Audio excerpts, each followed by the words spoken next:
आपको यदि ऊँट पर बैठना आ गया तो गधा पर बैठना आसान हो जाता है। हेलो फ्रेंड, जय हिंद। कैसे हैं आप? उम्मीद करता हूँ कि आप अच्छे होंगे। तो आज हम फिर से आपके सामने लेकर आए हैं कक्षा 10th का गणित चैप्टर 6, जिसका नाम है त्रिभुज या ट्रायंगल। मतलब चैप्टर 6 का नाम है त्रिभुज या ट्रायंगल।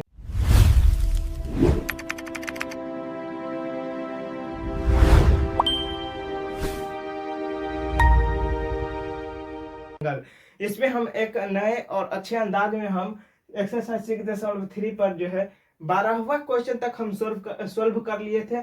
हम 13वां क्वेश्चन में मतलब सोल्व करने वाले हैं। आज के इस वीडियो में हम 13वां क्वेश्चन पर पढ़ रहे हैं। यानी त्रिभुज में हम क्या स्टार्ट किए हैं? ज्योमेट्री हम सोल्व कर रहे हैं, यानी प्रमाण दे रहे हैं। कहा जाता है ना कि अगर आपको ज्योमेट्री आ जाता है, जियोमेट्री आ जाता है, तो आप क्या गणित की कोई भी क्वेश्चन जो होता है सोल्व करने में आसान हो जाता है। यानी आपको यदि ऊँट पर बैठना आ गया तो गधा पर बैठना आसान हो जाता है। इसी तरह यदि आपको गणित मतलब में ज्योमेट्री आ गया तो आपको दुनिया की कोई भी मैथ हो वह आसान लगने लगेगा। तो इस तरह हम क्वेश्चन नंबर 13वां पर थे। तो 13वां जो क्वेश्चन है वह क्या कर रहा है कि एक त्रिभुज एबीसी, इसमें एक त्रिभुज एबीसी की भुजा बीसी पर एक बिंदु डी इस प्रकार स्थित है कि कोण एडीसी बराबर है कोण बीएसी। तो दर्शाइए कि सी ए का स्क्वायर बराबर सी बी गुने सी डी। हम एक बार पढ़ लिए तो हमें कुछ समझ में नहीं आया, तो फिर दूसरी बार स्टार्ट करेंगे। क्योंकि आप कोई भी चीज पहली बार शुरुआत करेंगे तो वह एक बार में ही आपको समझ में नहीं आएगा, बल्कि उसके लिए समय देना होगा। उसको एक बार नहीं हुआ तो क्या हो गया, दूसरी बार पढ़िए, फिर तीसरी बार पढ़िए, तब आपको बढ़िया से समझ में आएगा। तो हम एक बार पढ़िए तो हमें कुछ नहीं समझ में आया, फिर दूसरी बार ट्राई करते पढ़कर। लोग एक बार ट्राई करते हैं, 2 बार ट्राई करते हैं, और जब समझ में नहीं आता तो उसे छोड़ ही देते हैं। वही तो उसकी एक गड़बड़ी है, उसकी प्रॉब्लम है। तो क्वेश्चन नंबर 13 फिर से पढ़ते हैं कि एक त्रिभुज एबीसी की भुजा, मतलब एक त्रिभुज है जिसका नाम है एबीसी। उसमें करा है कि एबीसी तो भुजा बीसी पर एक बिंदु है। यानी उस त्रिभुज की एबीसी में एक भुजा है जिसका नाम है बीसी। बीसी पर एक बिंदु है। बिंदु इस प्रकार स्थित है जिसका नाम है, बिंदु तो है डी, तो इस प्रकार स्थित है कि कोण एडीसी बराबर है कोण बीएसी के। तो हमें दर्शाना है कि सी ए स्क्वायर बराबर है सी बी गुन्ने सी डी। यह हमें अब समझ में आ रहा है कि कह रहा है कि इस क्वेश्चन में कि एक त्रिभुज है जिसका नाम है एबीसी। यानी एक त्रिभुज का हम चित्र बनाए ए बी सी, यह एक त्रिभुज है जिसमें कह रहा है भुजा बीसी। यानी यह जो बीसी भुजा दिख रहा है आपको, बी और सी, बीसी भुजा पर कोई बिंदु डी है। यानी यह एक बिंदु है जो कि बीसी भुजा पर कोई भी कहीं पर जो है बिंदु डी स्थित है। तो हम यहाँ पर बिंदु को स्थित कर दे तो कह रहा है कि इस प्रकार स्थित है कि कोण एडीसी, यानी कोण एडीसी जो है कोण बीएसी के बराबर है। यानी ये कोण बराबर है ये कोण ए के बराबर है। कोण एडीसी बराबर है कोण ए के। यह हमें दिया है और दर्शाना क्या है कि सी ए का स्क्वायर, या जो सी ए है यह सी बी गुने सी डी, यह हमें दर्शाना है। तो सबसे पहले प्रमाण की 4 चरण होता है। पहला जो होता है दिया है, दूसरा होता है सिद्ध करना है, और तीसरा होता है रचना, और चौथा क्या होता है? प्रमाण। तो सबसे पहले दिया है। क्या दिया है?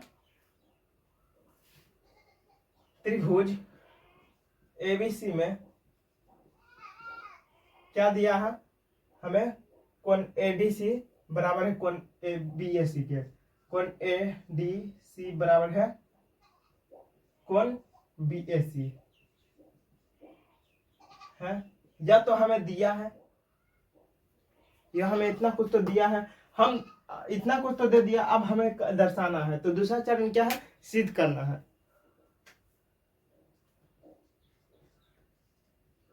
सिद्ध करना है। तो क्या सिद्ध करना है? सिद्ध करना है कि सी ए का स्क्वायर बराबर है सी बी गुन्ने सी डी। पॉइंट का मतलब यह सी बी गुन्ने सी डी है। तो सी ए का स्क्वायर सी बी गुन्ने सी डी हमें यह दर्शाना है। तो अब हम तीसरा चरण की हमें आवश्यकता नहीं है, ज्यादातर तीसरा चरण किसमें आवश्यकता होती है? प्रमेय में हमें, जैसे कि हम 6.1 प्रमेय यानी थेल्स प्रमेय और थेल्स प्रमेय का विलोम 6.2 प्रमेय, 6.3 प्रमेय, 6.4 प्रमेय जो हम पढ़े हैं पिछले क्लास में, उसमें हमें ज्यादातर रचना देखने को मिला था।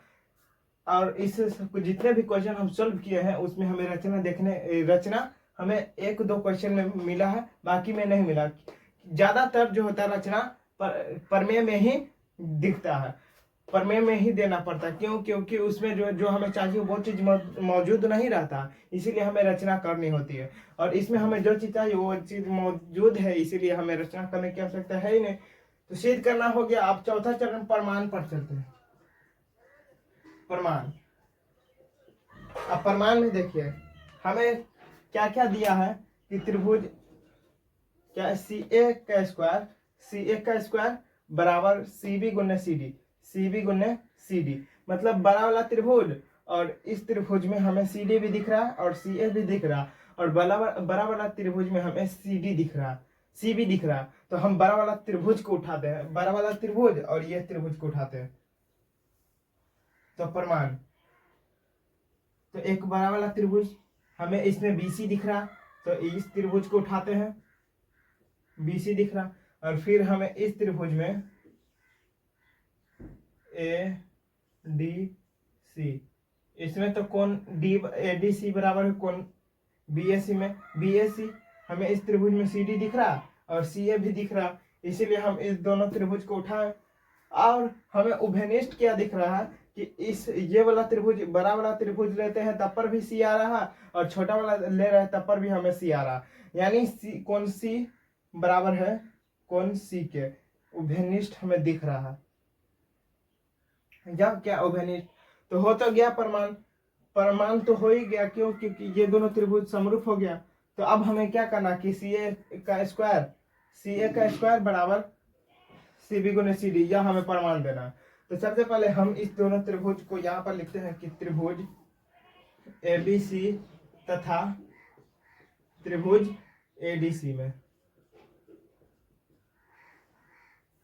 इसमें हमें क्या दिया है कि कोण ए डी सी जो बराबर है कोण बी ए सी के, यह हमें दिया है। तो लिखते हैं कि कोण ए डी सी बराबर है कोण बी ए सी, कैसे दिया है, और कोण ए बराबर कोण सी बराबर, ये जो कोण सी बराबर कोण सी बराबर है कोण सी, कैसे? उभयनिष्ठ, उभयनिष्ठ मतलब उभयनिष्ठ, उभयनिष्ठ का अर्थ क्या होता है? जो दोनों में शामिल हो, दोनों में उपस्थित हो। तो यह इस त्रिभुज में भी और इस त्रिभुज में हमें कौन सी मिल रहा है, तो इसीलिए ये दोनों त्रिभुज क्या होगा? समरूप हो जाएगा। दो कोण, दो संगत कोण इसके और दो संगत कोण इसके, क्या है? इस दोनों त्रिभुज के दो संगत कोण जो है बराबर है, इसीलिए ये दोनों त्रिभुज क्या हो जाएगा? इसलिए त्रिभुज ए बी सी समरूप हो जाएगा त्रिभुज ए डी सी के, कैसे? ए समरूपता से, समरूपता से। इतना तो हमें सिद्ध हो गया। समरूप का चिन्ह यानी एस को, एस है ऐसे, तो इसको लेटा दीजिए ऐसे, मतलब सुता दीजिएगा तो ऐसे बन जाएगा, इसीलिए हम एस को समरूप, मतलब समरूप का चिन्ह एस के लेटा दीजिए तो समरूप का चिन्ह मिल जाता, बन जाता। तो इतना कुछ तो मिल गया। अगर ये दोनों त्रिभुज समरूप है तो इसके संगत भुजाएं भी क्या होंगे? समान अनुपात में होंगे, इसीलिए क्या हो जाएगा? अतः यहां पर लिखेंगे अतः संगत भुजाएं समानुपाती होंगी,